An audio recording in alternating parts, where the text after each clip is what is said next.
नमस्कार, आप देख रहे हैं न्यूज फॉर नेशन और मैं हूं प्रियदर्शन। देश के 3 राज्यों में हुए चुनाव के आज चुनाव परिणाम आ रहे हैं और एक बार फिर से भारतीय जनता पार्टी ने अपने दावों के अनुरूप पूर्वोत्तर के राज्यों में कमल खिलाने की दिशा में बड़ा कदम बढ़ा दिया है। जो शुरुआती रुझान आए हैं उसके अनुसार नागालैंड और त्रिपुरा में हुए चुनाव में कमल का खिलना करीब करीब तय दिख रहा है। तो वहीं दूसरी ओर अगर हम बात करें मेघालय की, तो मेघालय में त्रिशंकु विधानसभा के आसार हैं।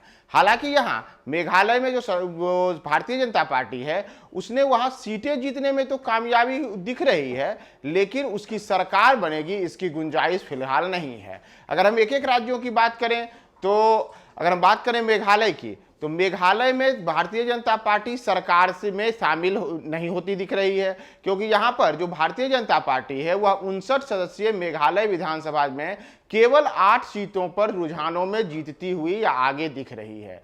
वहीं अगर हम विरोधी दलों की बात करें तो विरोधी दलों में जो एनपीपी है उसके गठबंधन को 24 सीटें, टीएमसी को 11, कांग्रेस को 5 और अन्य को 11 सीटों पर रुझानों में बढ़त या जीत मिलती हुई दिख रही है।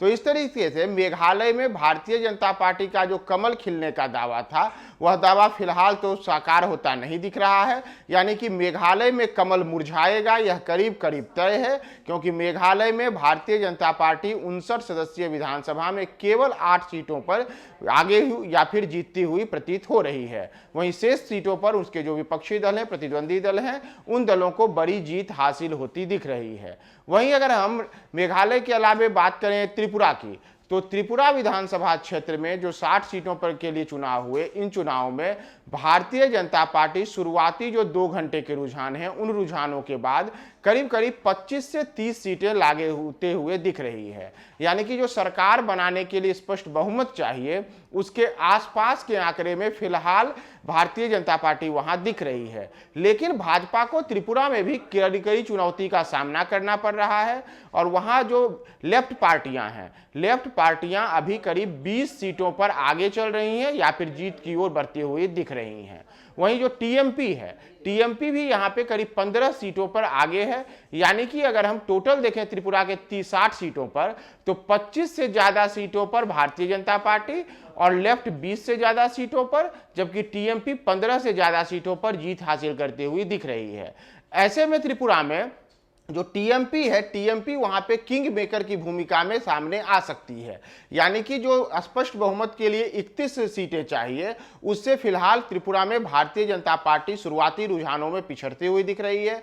तो ऐसे में अगर वहां टीएमपी का साथ भाजपा को मिलता है तब तो भाजपा की सरकार त्रिपुरा में बनेगी, अन्यथा भाजपा को त्रिपुरा में भी झटका लग सकता है। वहीं दूसरी ओर लेफ्ट जो है वह अभी 20 से ज्यादा सीटों पर आगे दिख रही है और ऐसे में अगर टीएमपी और लेफ्ट का वहां पर साझा गठबंधन हो जाए तो त्रिपुरा में एक बार वहां पे लेफ्ट की सरकार बन सकती है।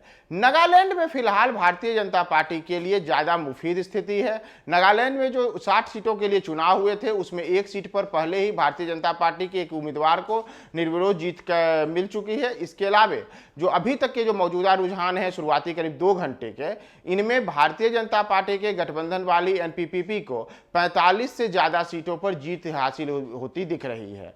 वहीं जो उनके शेष विरोधी दल हैं उन तमाम को लेकर के करीब करीब 15 से 16 सीटें ये जीत रहे हैं। और सबसे बड़ी बात है कि नागालैंड में भारतीय जनता पार्टी ने कुल 20 सीटों पर उम्मीदवार उतारे थे, जबकि अपने सहयोगी दलों को वहां पे 40 सीटों पर उम्मीदवार उतारने का मौका दिया था। इसका नतीजा निकला है कि भारतीय जनता पार्टी का जो गठबंधन था, यानी कि एनडीए का जो गठबंधन नागालैंड में था, वह एक बड़ी जीत की ओर बढ़ता हुआ दिख रहा है। और शुरुआती रुझानों में जो आंकड़े आ रहे हैं उसके अनुसार नागालैंड में एनडीए की सरकार बननी तय है, वहां पे कमल खिलना करीब करीब तय है। लेकिन मेघालय और त्रिपुरा, इन दोनों जगहों पर जहां मेघालय में भारतीय जनता पार्टी और उनका गठबंधन सत्ता की दौड़ से पूरी तरीके से बाहर दिख रहा है, वहीं त्रिपुरा में भी फिलहाल शुरुआती रुझानों में भाजपा के लिए आसार उतने अच्छे नहीं हैं, क्योंकि जो स्पष्ट बहुमत चाहिए उस आंकड़े से भारतीय जनता पार्टी पीछे दिख रही है। हम तमाम अपडेट्स आपको बताएंगे, आप हमारे साथ बने रहें न्यूज फॉर नेशन।